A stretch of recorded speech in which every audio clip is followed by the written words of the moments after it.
তো আজকের আমি তোমাদের করাবো তোমাদের যে ক্লাস 10-এর যে পর্ষদ টেস্ট পেপার 2026-এর তার তো আমি 14 আর 15 অঙ্কগুলো তো করাচ্ছিলাম তোমাদের পরিমিতি 14-র 3টে পরিমিতি আর 15-র 3টে রাশিবিজ্ঞান। তো আজকে আমি তোমাদের করাবো 412 পেজে যে 14-র পরিমিতির প্রথমে 3টে অঙ্ক করাবো 14-র আর 15-র করাবো হচ্ছে তোমার রাশিবিজ্ঞানের যে অঙ্ক।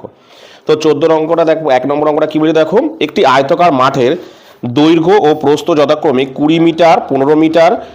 ওই মাঠের ভিতরে 4টি কোণে পিলার বসানোর জন্য 4 মিটার দৈর্ঘ্য বিশিষ্ট 4টি ঘনকাকৃতিক গর্ত কেটে অপসারিত মাটি অবশিষ্ট জমির ওপর ছড়িয়ে দেওয়া হলো।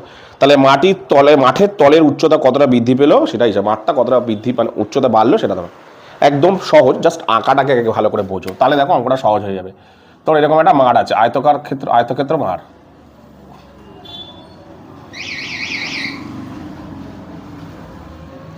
ধরো এরকম একটা মাঠ আছে, ঠিক আছে।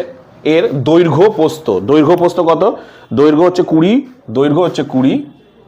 ঠিক আছে, দৈর্ঘ্য হচ্ছে 20, প্রস্থ হচ্ছে 15, দৈর্ঘ্য প্রস্থ দিয়ে দিয়েছে, ঠিক আছে।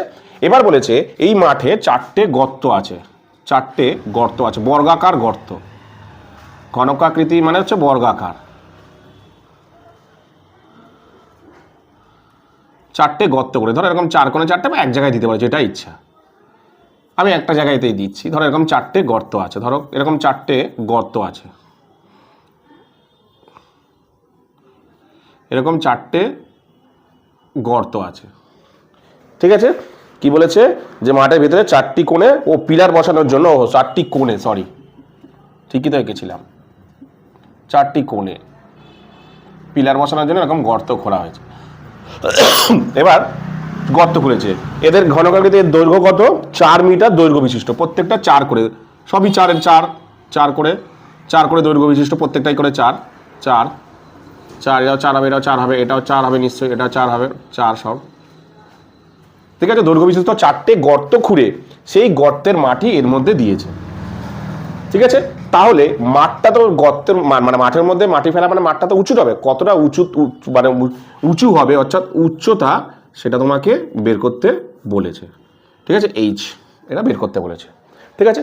তাহলে আমি কি করব একটু ঠান্ডা মাথা আগে ভালো করে ব্যাপারটা বোঝো। প্রথমে মাঠটা কতটা ছিল, এই পুরোটা ভালো করে দেখো, মাঠটা পুরোটা ছিল, পুরো জায়গাটা, ঠিক আছে। এইবার মাঠের মধ্যে যখনই গর্ত খুঁড়েছে তাহলে মাঠটা দেখো একটু ছোট হয়ে গেছে, গর্তের জায়গাগুলো তো বাদ চলে যাবে, তাই তো, গর্তের জায়গাগুলো তো বাদ যাবে। তাহলে সবার প্রথমে আমার কাজ কি, মাঠটায় কতটা জায়গা আছে সেটা দেখে নিই, তাই তো। তারপর মাঠটা কতটা উঁচু তো, সব জায়গায় তো মাটি ফেলছে না, এই জায়গায় কি মাটি পড়ছে, এইসব জায়গায় মাটি, এটা তো খুঁড়ছে, মাঠের মাঝখানেই তো, মাঠের কোণেই তো খুঁড়ছে, এই জায়গাগুলো তো মাটি তো নেই, এই জায়গায় মাটি ফেলছে, এই জায়গায় তো মাটি খুঁড়ে নিচ্ছে, তাহলে পুরো মাঠটা তো মাটি ফেলছে না, মাঠটা তো কিছুটা কমে যাচ্ছে, গর্ত খুললে মাঠের পিলার বসানো মানে মাঠটা তো কমে যাচ্ছে, কতটা কমছে সেটা আগে তোমাকে বের করতে হবে। তাহলে আমি প্রথমে লিখি যে মাঠের কি দিয়ে আছে, মাঠের দৈর্ঘ্য প্রস্থ, দৈর্ঘ্য কত? 15 মিটার,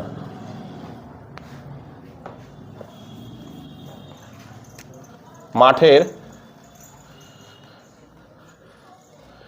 দৈর্ঘ্য 15 মিটার,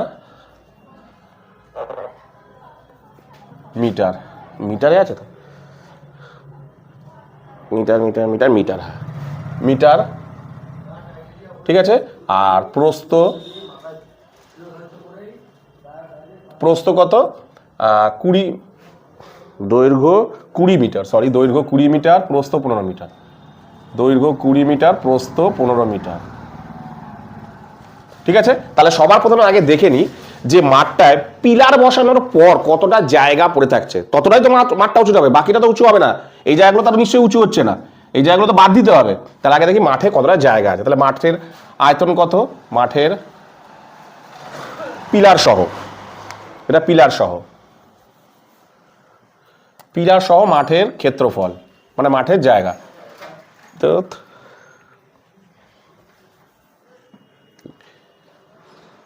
4টি পিলার সহ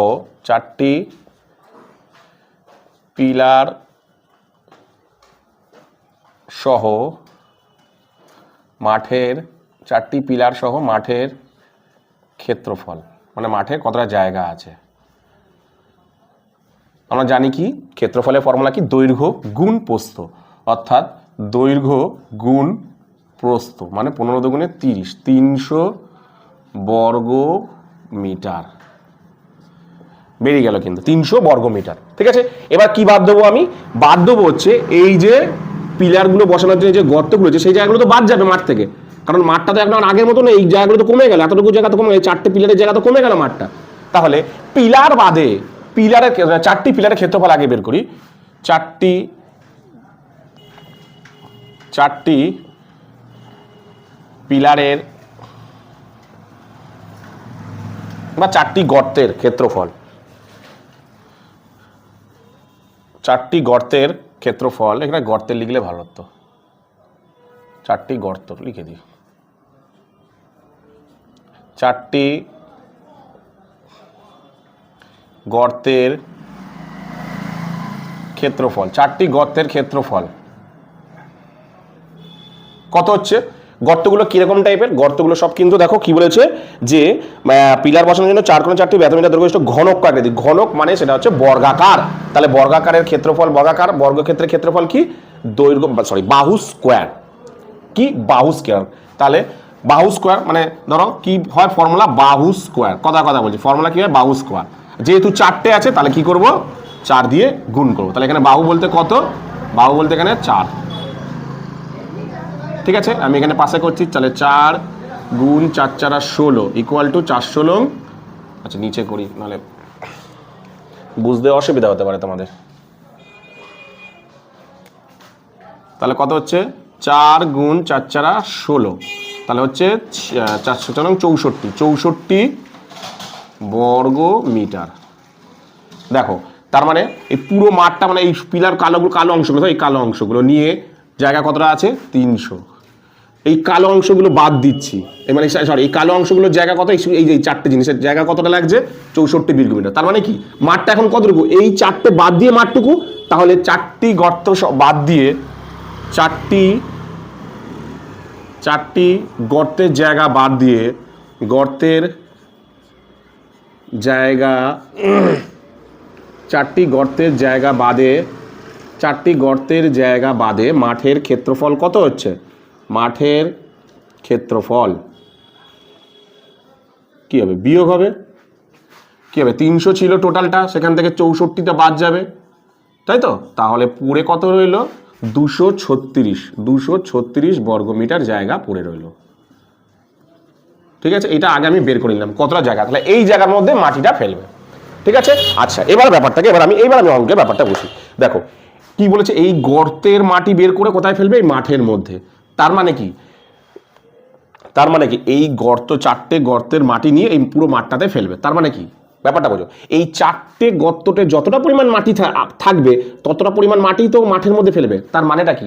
4টে গর্তের আয়তন যা হবে এই মাঠ পুরো মাঠটার আয়তনও তাই হবে, মানে পিলারগুলো বাদ দিয়ে মাঠের আয়তন তাই হবে, হ্যাঁ কি না? মানে এই 4টে গর্ততে যতটা পরিমাণ মাটি থাকবে সেই মাটি তো এর মধ্যে ঢালছে মাঠের মধ্যে। তার মানে কি 4টে গর্তের যতটা পরিমাণ মাটি আছে ততটা পরিমাণ মাটি মাঠেও থাকবে। তার মানে 4টে গর্তের আয়তন সমান সমান কি? মাঠের আয়তন। আমি বের করব, তাহলে আগে বের করি মাঠের আয়তন। তাহলে দেখো মাঠের গর্তের আয়তন, মাঠের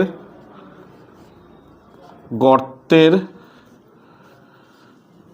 4টি গর্তের আয়তন বের করে দিই আগে, ওটার সাথে 70 করে দেবো, মাঠেরটা আলাদা করে বের করছি। 4টি গর্তের আয়তন, 4টি গর্তের বা 4টি গর্তের মাটির পরিমাণ, 4টি গর্তের মাটির পরিমাণ কত? পরিমাণ ব্যাপারটা বোঝো, 4টি গর্তের মাঠের পরিমাণ কত না, 4টি গর্তের আয়তন বের করতে হবে। 4টি গর্তের আয়তনগুলো এগুলো কার আয়তন বের করতে হবে? এর আয়তন, এর আয়তন, এর আয়তন, আয়তন 4টে বের করতে হবে। তাহলে 4টে গর্তের আয়তনের ফর্মুলা কি? ঘনকের আয়তনের ফর্মুলা হচ্ছে a কিউব, মানে বাহুর কিউব, তার মানে 4-এর কিউব হলো। তাহলে কত দাঁড়ালো? 4 গুণ 4 4 16, 4 64, তাহলে দাঁড়াচ্ছে কত? 4 4 16, 4 4 16, 4 4 24, 25, 256 বর্গ কেন? ঘন মিটার।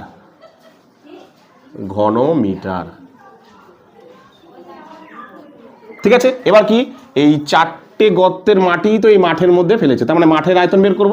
তাহলে গর্ত বাদে মাঠের আয়তন, তাহলে গর্ত বাদে মাঠের আয়তন ডাইরেক্ট সত্যানুসারে করছি, ঠিক আছে, সত্যানুসারে করছি, ও না ধরে নিতে হবে। আচ্ছা বেরই করি, তাহলে মাঠের আয়তন বের করবো। মাঠের আয়তন বের করতে গেলে আমাকে কি লাগবে, গর্ত বাদে মাঠের আয়তন বের করতে গেলে কি লাগবে, দৈর্ঘ্য লাগবে, এটা আয়তঘনাকার তো, তাহলে দৈর্ঘ্য লাগবে, প্রস্থ লাগবে, আর কি লাগবে, উচ্চতা। উচ্চতা তোমাকে বের করতে বলেছে, তাহলে ধরে নিই উচ্চতা। তাহলে মাঠের উচ্চতা, মাটির উচ্চতা, মাটির উচ্চতা, মাটির ধরি মাঠের মাটি এইচ মিটার বৃদ্ধি পেয়েছে,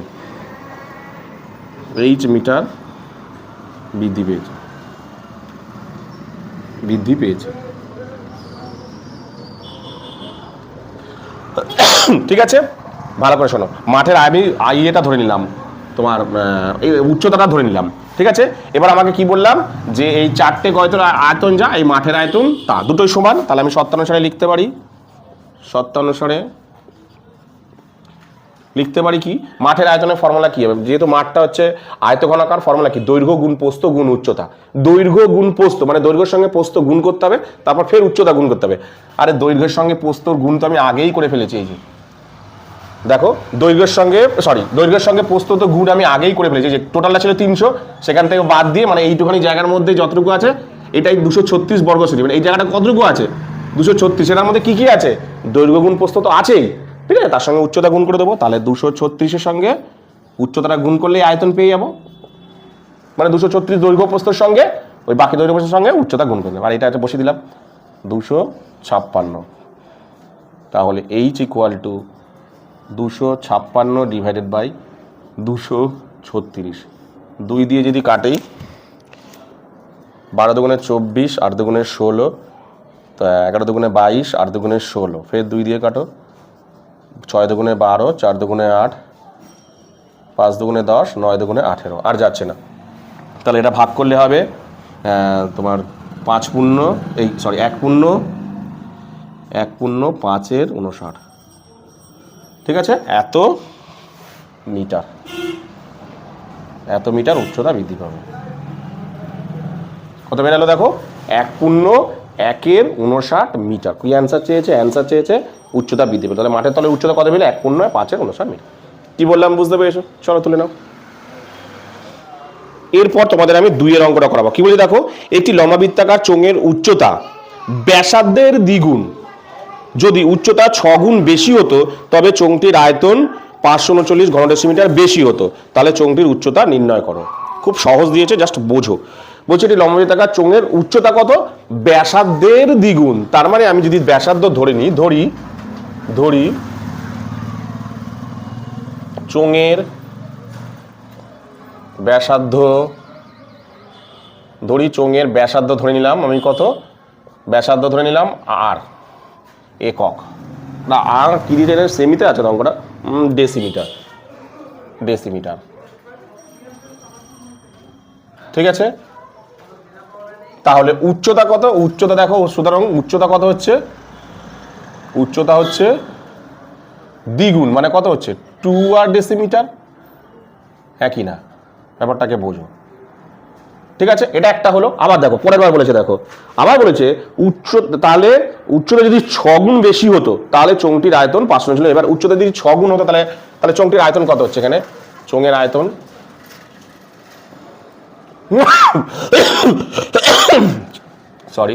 চোঙের আয়তন আমরা জানি, চোঙের আয়তনের ফর্মুলা কি, পাই আর স্কোয়ার এইচ,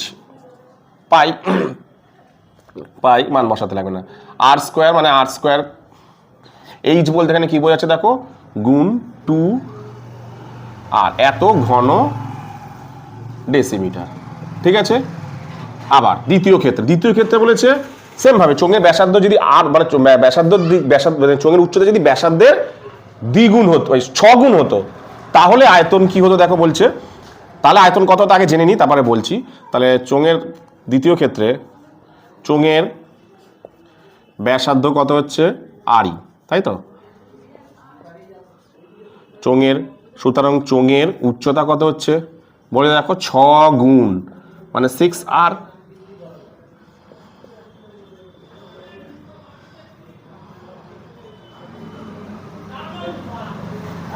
এত ডেসিমিটার, তাহলে চোঙের আয়তন কত? সুতরাং চোঙের আয়তন কত হতো তখন? চোঙের আয়তন কত হতো আমরা জানি, পাই আর স্কোয়ার এইচ, মানে পাই আর স্কোয়ার এইচ বলতে গেলে গুণ 6r, এত ঘন ডেসিমিটার। ঠিক আছে, এত ঘন ডেসিমিটার। এইবার অঙ্কের মধ্যে কি বলেছে দেখো, বলছে চোঙের আয়তন যদি, চোঙের উচ্চতা যদি ব্যাসার্ধের দ্বিগুণ হতো তাহলে যে আয়তনটা হতো, আর চোঙের আয়তন যদি উচ্চতা ব্যাসার্ধের 6 গুণ হতো তাহলে যে আয়তনটা হতো, তাতে কি হতো, প্রথম আয়তনের থেকে দ্বিতীয় আয়তনটা কি হতো, কত বেশি হতো? 539 সেন্টিমিটার। অর্থাৎ এ যদি 10 হতো, এ তার থেকে 539 বেশি হতো। তার মানেটা কি? কথা এ যদি কথা বলছে, এ যদি বলছে 10 হতো তাহলে এ তার থেকে 2 বেশি হতো, মানে কত হতো? এ 12। তাহলে এই যে 2 বেশি হতো মানে কি? এই 12 থেকে 10 বিয়োগ করা মানেই তো 2, তাহলে এখানেও তাই, এটা থেকে এটা বিয়োগ করা মানেই তো 539। কি বলেছে যে মানে এ ওর থেকে বেশি, মানে অ্যাকচুয়ালি ডিফারেন্স, দুজনের মধ্যে পার্থক্য, দুজনের মধ্যে পার্থক্য কত? 539, মানে এর থেকে ওর বিয়োগফল। তাহলে লিখি আমি এখানটায় করে দিই, শর্তানুসারে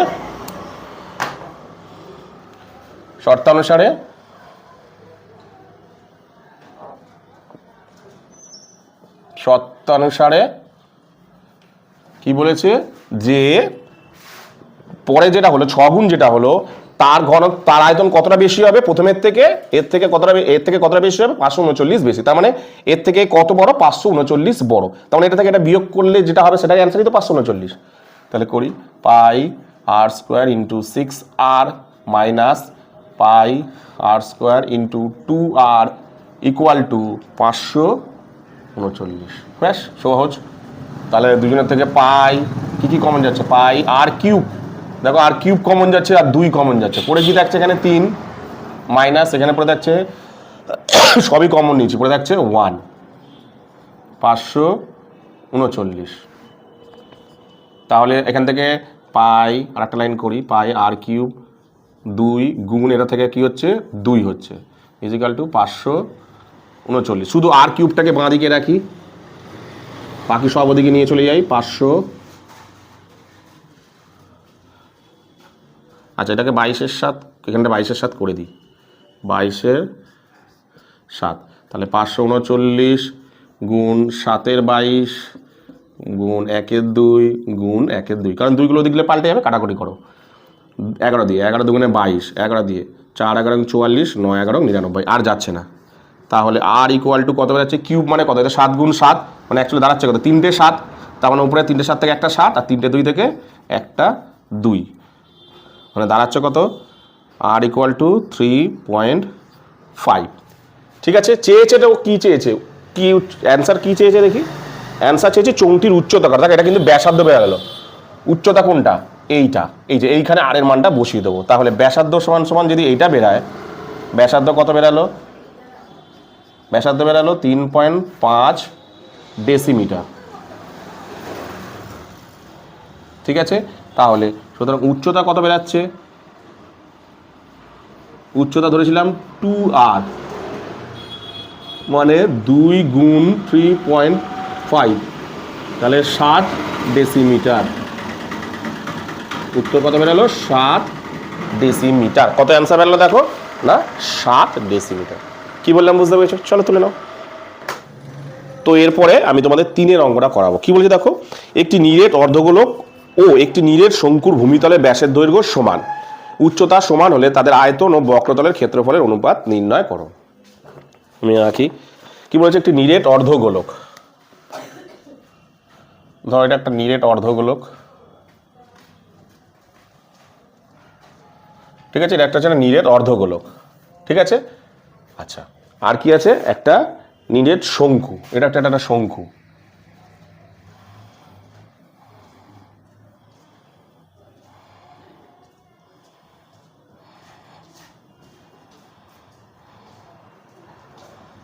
ঠিক আছে, এবার কি কি বলে দিয়েছে দেখো।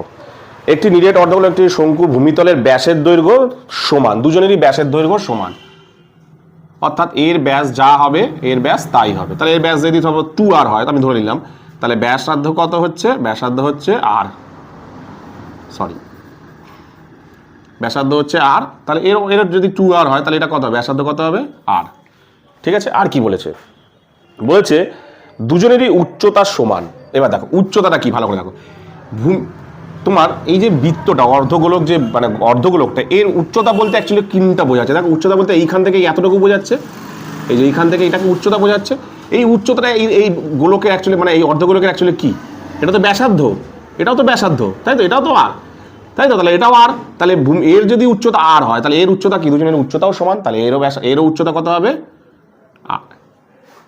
কি বললাম বুঝলো, এর উচ্চতা কত হয়ে গেল আর। এবার তোমাকে বলেছে দুজনের আয়তনের অনুপাত আর বক্রতলের অনুপাত বের করে, দুজনের করে, একদম সহজ করে দিলাম আমি। তাহলে ধরে নি, ধরি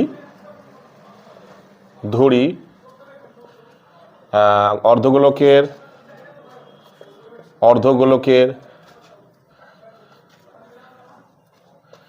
ব্যাস 2r, তাই তো, তাহলে ব্যাসার্ধ কত হচ্ছে, সুতরাং নিচের লাইনে করে ব্যাসার্ধ সমান সমান r। ঠিক আছে, আচ্ছা তাহলে অর্ধগোলকের আয়তন কত হচ্ছে, অর্ধগোলকের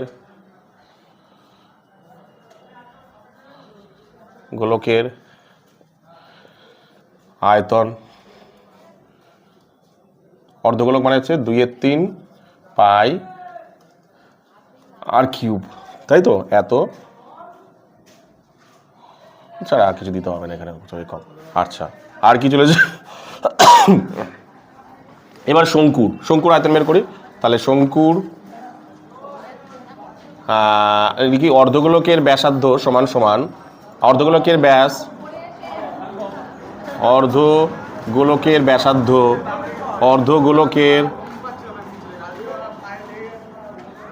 না, শঙ্কুর ব্যাসার্ধ তো সমান হবে, তার বেলাতে কিছু করতে হবে না।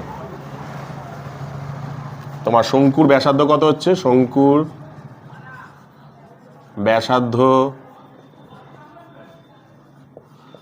ব্যাসার্ধ হচ্ছে আর, কিন্তু আর শঙ্কুর উচ্চতা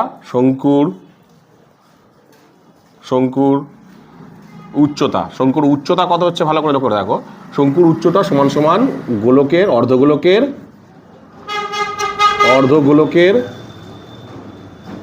অর্ধগোলকের ব্যাসার্ধ। ঠিক আছে, সুতরাং শঙ্কুর উচ্চতা কত হচ্ছে, তাহলে শঙ্কুর উচ্চতা ইজিক্যাল টু আর, এটা একক লিখে দিই, ঘন একক।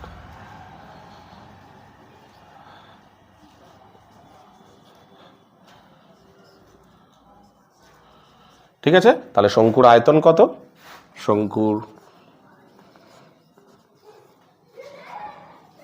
আয়তন আমরা জানি, শঙ্কুর আয়তনের ফর্মুলা হচ্ছে 1/3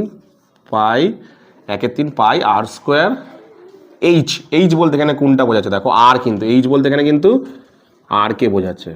ঠিক আছে, এইচ বলতে এখানে আর কে বোঝাচ্ছে। ঠিক আছে, আচ্ছা একটা লাইন করে দিই, নাহলে তোমাদের বুঝতে অসুবিধা হবে। তোমরা লাইনে বসাই 1/3 পাই আর স্কোয়ার, এইচ বলতে এখানে আর, এত ঘন একক। দুজনের আয়তনের অনুপাত চেয়েছে, তাহলে লিখি অর্ধগোলক, এখানে উত্তর এখানে একটা দিয়েছে কিন্তু দুটো বেরাবে, অর্ধগোলক ও শঙ্কুর আয়তনের অনুপাত,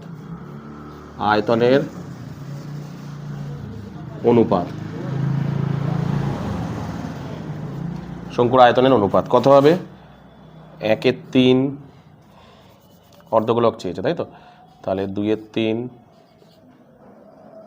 পাই r cube divided by 1/3 pi r square r. তাহলে ভালো করে দেখো, আর কিউব আর এই যে আর কেটে যাচ্ছে, পাই কেটে যাচ্ছে, 3 কেটে যাচ্ছে, দাঁড়াচ্ছে কত দেখো 2:1, এটা একটা বেরিয়ে গেল। দ্বিতীয়ত আর কি বের করতে বলেছে দেখো, দুজনেরই বক্রতলের ক্ষেত্রফল। তাহলে এই গোলকের বক্রতলের ক্ষেত্রফলের ফর্মুলা কি বলতো? 2πr²। এটা হচ্ছে গোলকের বক্রতলের ক্ষেত্রফল, ঠিক আছে।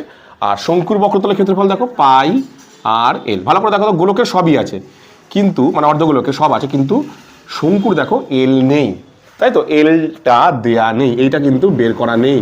তাহলে আমাকে বের করতে হবে এল সমান সমান কত। তাহলে আমি পিথাগোরাসের সূত্রটা অনুযায়ী বের করবো, l² = h² + r² = l² h কত, h এই যে h² বলতে h কত ধরেছিলাম, শঙ্কুর উচ্চতা মানে r-ই, তাহলে r² প্লাস r ব্যাসার্ধ মানে r²। তাহলে l আমি একেবারে করছি, এটা মানে হচ্ছে 2r² যোগ করলে 2r² হয়।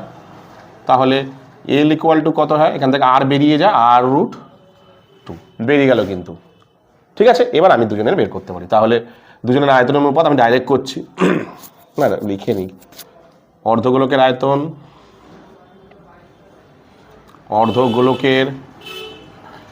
অর্ধগোলকের বক্রতলের ক্ষেত্রফল, বক্রতলের ক্ষেত্রফল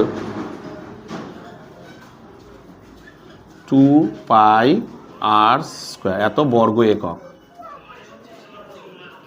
ঠিক আছে। আর শঙ্কুর বক্রতলের ক্ষেত্রফল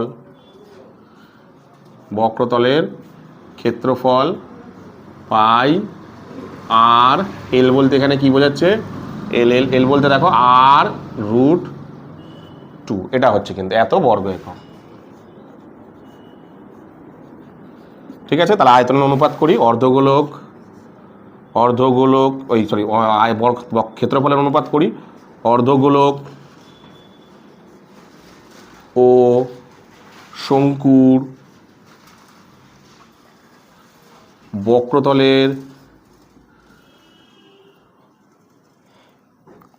বক্রতলের ক্ষেত্রফলের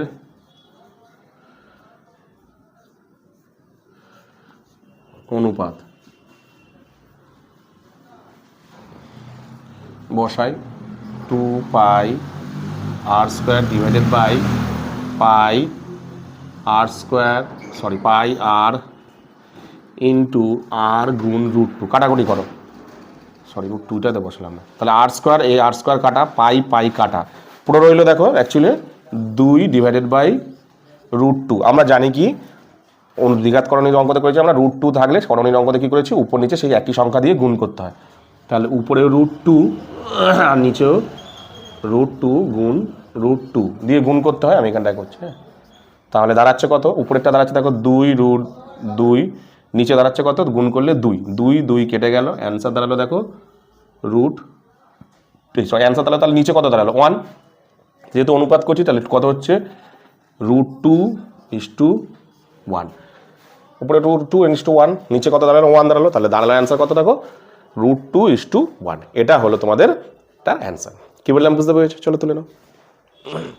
তো এরপরে আমি তোমাদের যেগুলো করাবো সেগুলো হচ্ছে 15 দাগে। 15 দাগে দেখো প্রথমেরটা দিয়েছে দেখো, আচ্ছা প্রথমেরটা না, ছক কাগজে ওঝাই অঙ্কন করতে, এখানে তো আঁকা যাবে না।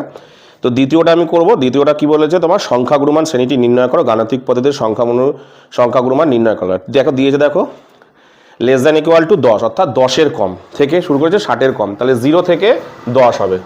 শ্রেণীর সীমানা বের করতে হবে আমাকে। সংখ্যাগুরু মানে কি লাগে, শ্রেণী সীমানা আর পরিসংখ্যা, দুটো জিনিস কিন্তু লাগে। তাহলে শ্রেণী সীমানা আর পরিসংখ্যা লাগবে, তাই তো।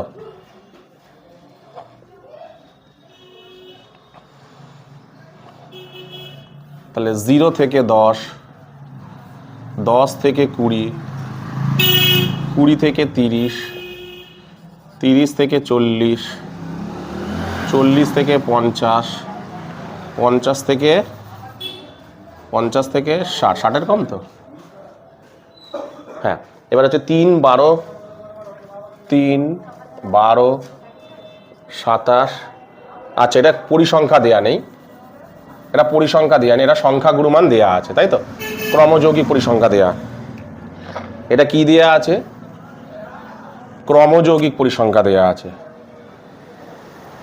ক্রমযৌগিক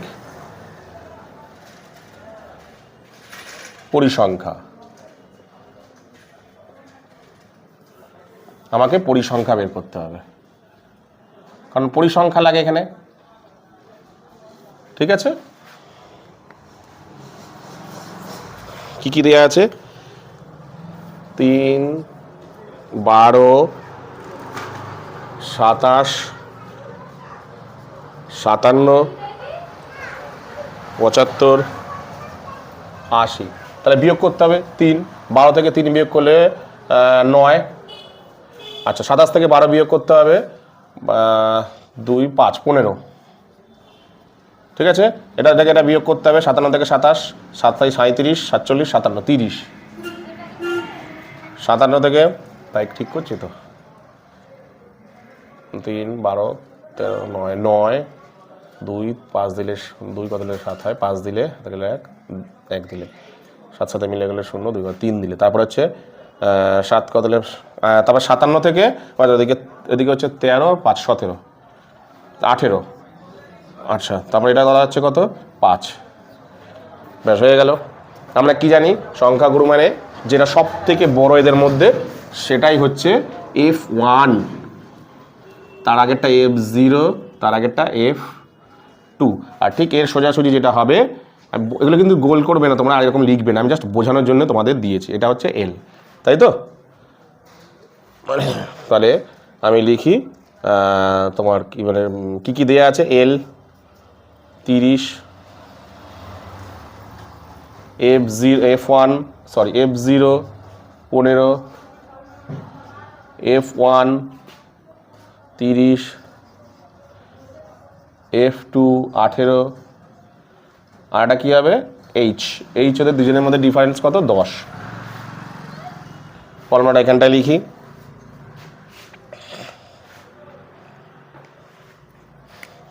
সংখ্যা গুরুমান করি জায়গাটায়,